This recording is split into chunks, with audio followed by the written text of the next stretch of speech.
హైదరాబాద్ మైలార్దేవ్పల్లిలో దారుణం చోటు చేసుకుంది.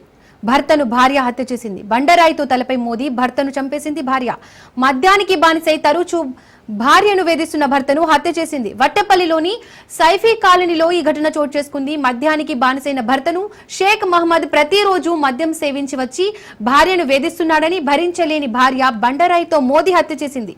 ఘటనా స్థలానికి చేరుకున్న మైలార్దేవ్పల్లి పోలీసులు కేసు నమోదు చేసుకుని దర్యాప్తు చేస్తున్నారు.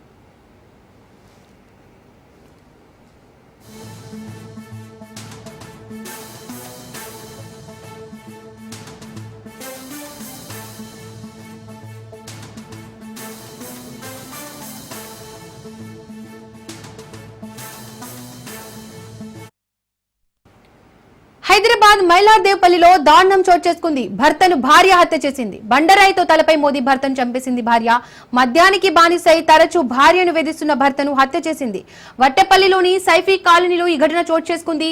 మద్యానికి బానిసైన భర్తను షేక్ మహమ్మద్ ప్రతిరోజు మద్యం సేవించి వచ్చి భార్యను వేధిస్తున్నాడని భరించలేని భార్య బండరాయితో మోదీ హత్య చేసింది.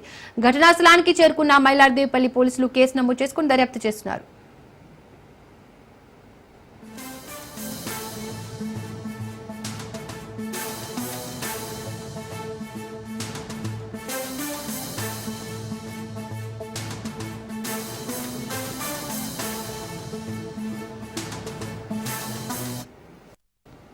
ఇక ఈ ఘటనకు సంబంధించి పూర్తి అప్డేట్స్ మా ప్రతినిధి పవన్ అందిస్తారు. పవన్, మైలార్దేవ్పల్లిలో భర్తను భార్య చంపడానికి గల కారణాలు ఏంటి? పోలీసులు ఏం చెప్తున్నారు?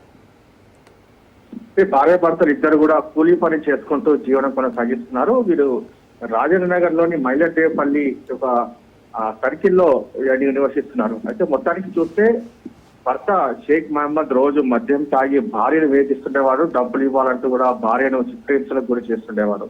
అయితే నిన్న కూడా రాత్రి ఫుల్ గా మద్యం సేవించిన యొక్క షేక్ మహమ్మద్ భార్యతో వాగ్వాదాన్ని కూడా దిగారు. డబ్బులు ఇవ్వాలంటూ కూడా భార్యను తీవ్ర ఘర్షణ కూడా చోటు చేసుకుంది. దీంతో ఒక్కసారిగా భార్య భర్త పైన కూడా బండరాయితో మోదీ హత్య చేసింది. తలపైన గట్టిగా కొట్టడంతో అతను స్పాట్లోనే చనిపోయారు. ఈ యొక్క విషయం తెలుసుకున్న పోలీసులు కేసు కూడా నమోదు చేసుకున్నారు. కేసు నమోదు చేసుకుని ప్రజెంట్ దర్యాప్తు కూడా కొనసాగిస్తున్నారు. మొత్తానికి చూస్తే మాత్రం ప్రజెంట్ ఈ యొక్క భార్యను మాత్రం పోలీసులు అదుపులోకి తీసుకున్నారు. అదుపులోకి తీసుకున్న దాని తర్వాతనే ఈ యొక్క బానిస దీనికి సంబంధించి రోజు తనను వేధిస్తున్నారని చెప్పి కూడా ప్రజెంట్ పోలీసులకు చెప్పడంతో ఒక స్టేట్మెంట్ ఆధారంగానే కేసు దర్యాప్తు చేస్తున్నారు.